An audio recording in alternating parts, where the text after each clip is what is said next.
क्या आपको पता है, according to national centre of disease control 57% से भी ज़्यादा एंटीबायोटिक्स आज के डेट में वॉच कैटेगरी में है।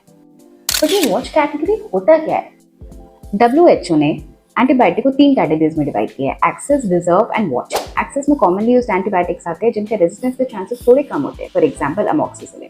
रिजर्व में वो पावरफुल एंटीबायोटिक आते हैं जो कि लाइफ थ्रेटनिंग और वेरी सीरियस सिचुएशन में यूज करते हैं जब और कोई अपने पास ऑप्शन नहीं होता, for example colistin. Watch category में वो एंटीबायोटिक्स आते हैं जो कि इंपॉर्टेंट तो होते हैं, बट इनका ओवर यूज करने से या फिर ज़्यादा इस्तेमाल करने से उसके रेजिस्टेंस के चांसेस बहुत हाई होते हैं। इसीलिए डॉक्टर्स जब ज़रूरत होती है सिर्फ तभी इनका इस्तेमाल करते हैं। और इसका एग्जाम्पल है क्लैरिथ्रोमाइसिन, अजिथ्रोमाइसिन, सेफिक्साइन एक्सेट्रा।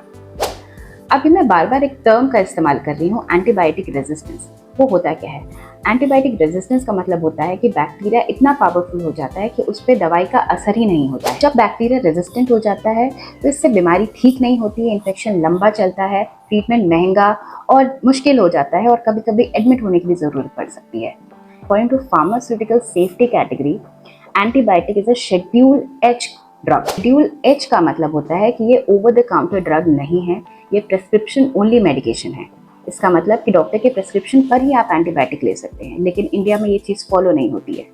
अगर किसी को थोड़ा सा भी बुखार हुआ, जुकाम है, गला खराब है, कान से पस आ रहा है, नाक बंद ही है, खुल नहीं रही है, तो सबसे पहले लोग जाते हैं मेडिकल पे और वहाँ पे फार्मासिस्ट आपको पकड़ाता है एक एंटीबायोटिक।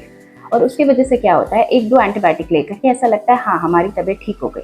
अब एक एंटीबायोटिक लेकर के आप वो दवाई बंद कर देते हैं, बट उसके वजह से होता है एंटीबायोटिक रेजिस्टेंस। और एक दवाई लेने से आपकी तबीयत ठीक नहीं हुई है, बहुत हाई चांसेस है कि आपको जो फीवर था या जो भी तकलीफ थी वो एक वायरल की वजह से था, जो कि खुद ही अपना टाइम लेकर के ठीक हो जाता है। इसलिए कभी भी आप एंटीबायोटिक लें, प्लीज़ एक डॉक्टर के प्रेस्क्रिप्शन पे ही लें। किसी भी एंटीबायोटिक का अब्यूज़ या अपने मन से यूज़ ना करें।